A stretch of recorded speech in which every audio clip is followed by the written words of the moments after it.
Turns out I jumped ahead a little because I was actually curious what this creature was that Lucian and Feyre encountered at the end of chapter 9, but it only gets revealed at the beginning of chapter 10 really, so I skipped ahead a bit for the bogger, but if you even pronounce it like that, I will pronounce it like that now.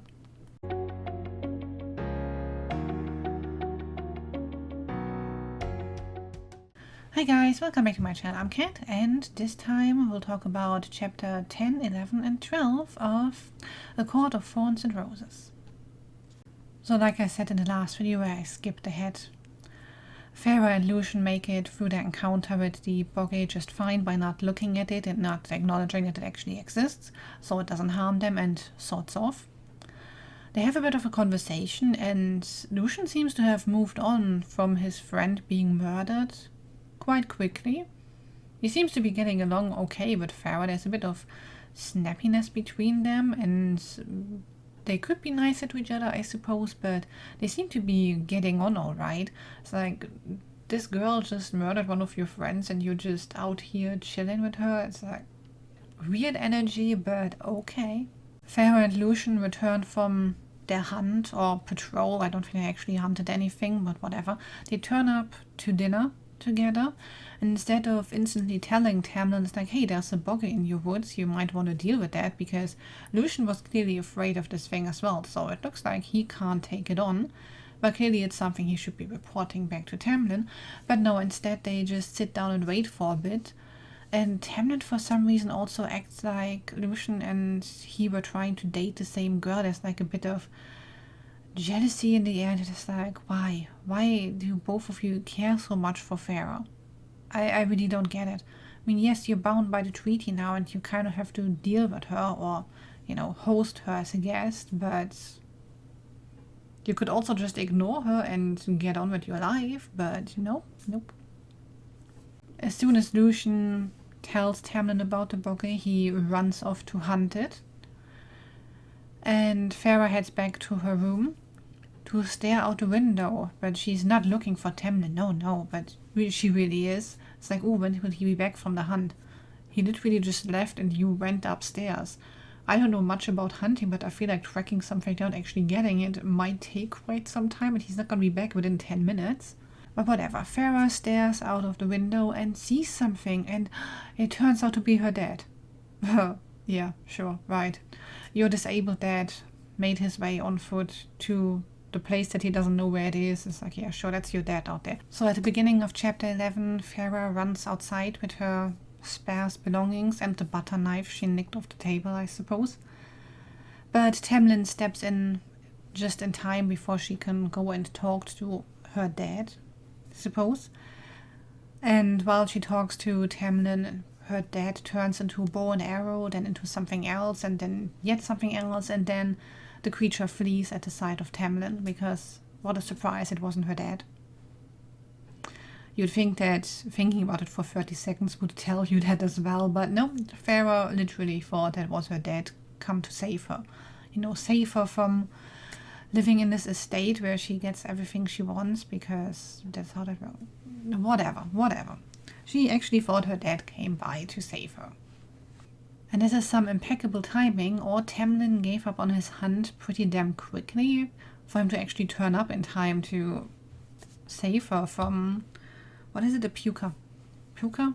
I don't know. A different kind of creature. Once again, one that shouldn't really come this close to Tamlin's estate, but clearly does, so more stuff is wrong in the lands of the faeries. Feyre complains some more about the conditions of her prison, because the treaty has nothing to do with her, and this is also unfair. And the treaty also allows faeries to slaughter humans, and I'm still not sure it does. I mean, I don't have the actual treaty anywhere in the book, obviously, but I don't see why it would allow faeries to slaughter humans for no reason whatsoever. And we still have no evidence that that's actually happened in Feyre's lifetime, but she still thinks that's a thing. Yeah, and also, if this is a law, if the treaty presents a law to people, then why the hell would she have to be personally present or be part of its conception for it to apply to her? I wasn't around for any traffic law to be made. It doesn't mean I can just sit in my car and ignore all of them? During this conversation, it finally sinks in for Feyre that her family is taken care of. Fairies can't lie, and I think this is the second or third time at least that he tells her that he's taken care of her family. And unless he means mafia style and he killed them all, I'm pretty sure he meant that he's actually providing for them. And Feyre finally understands this. Only took her a couple of days or something. I don't know. Tamlin also shares that he was trained as a warrior initially and was never supposed to rule over these lands. But Feyre decides she can't ask any follow-up questions for that because it's too personal. Since when does she care whether something is too personal or too rude to ask? She never cared up until this point. You know, where you need to withhold some information so it can be shared as a bombshell later or something. Feyre contemplates how she's now free of her vow to her mother.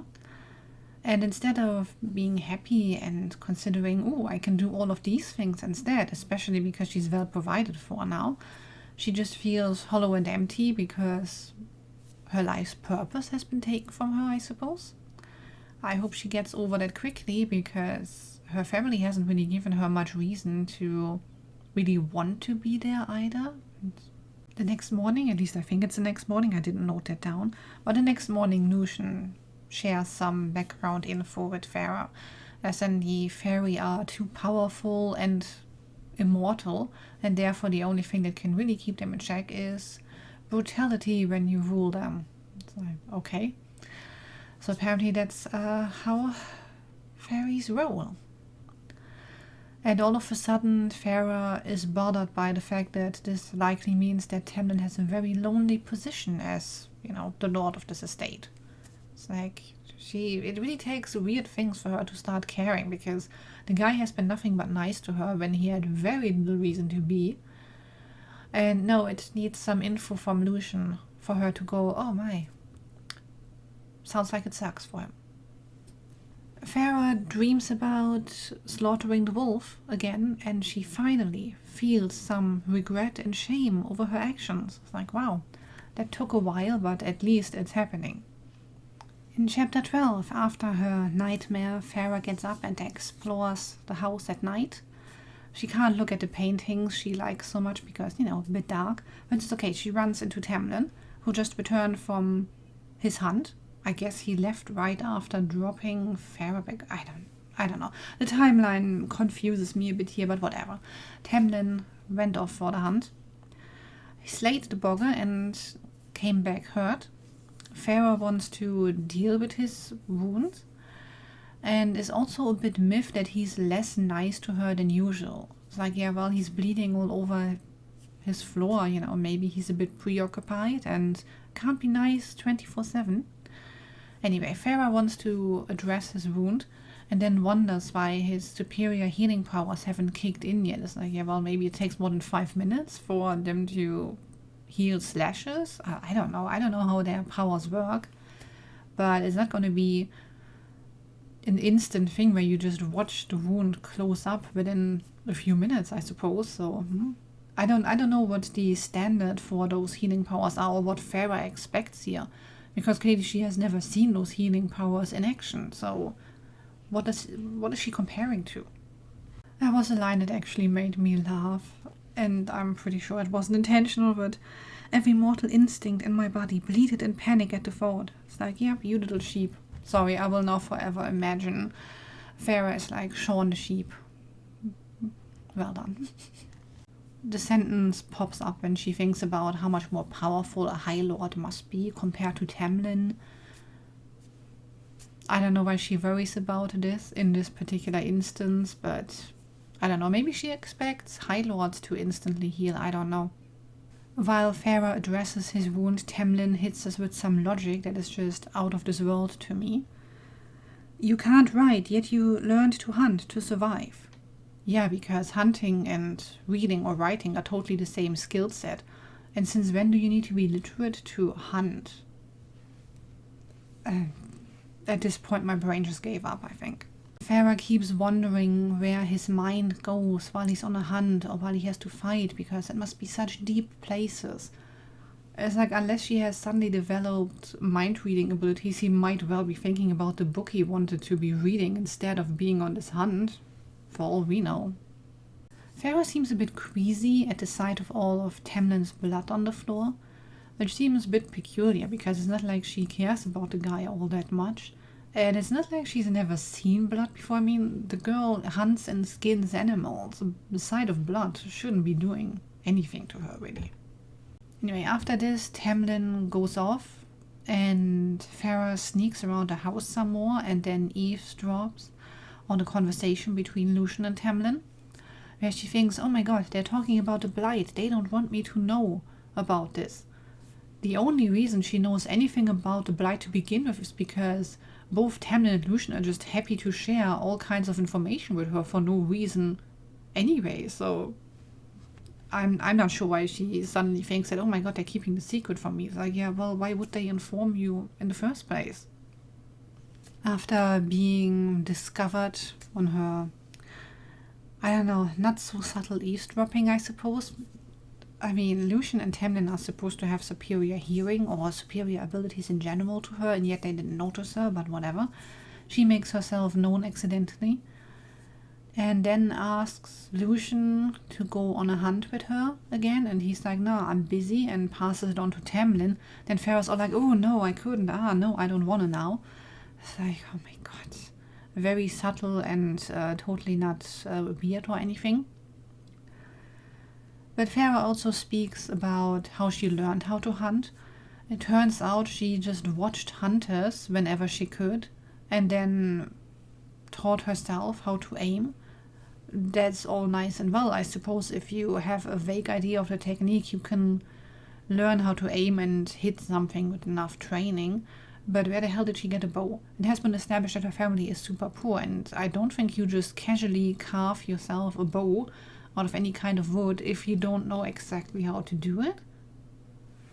Mysteries aplenty. Feyre walks off with Tamlin, likely not for a hunt, and that's how chapter 12 ends. So far, I don't know, Feyre is just baffling.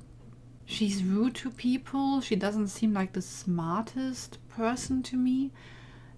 The fairies just share information that they really don't need to share with her, and if she wants something, both of them act like they really need to follow through and help her. And they could just as well ignore her, because she's a guest, she doesn't get to tell them what to do, but I don't know.